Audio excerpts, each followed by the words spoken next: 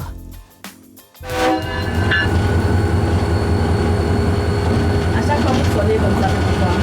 Les personnes comme ça pour annoncer la force du convoi. Les personnes qui traversent la voie n'importe comment, il faut tout le temps rester concentré pour ne pas heurter ces personnes, pour toujours les prévenir à une grande distance.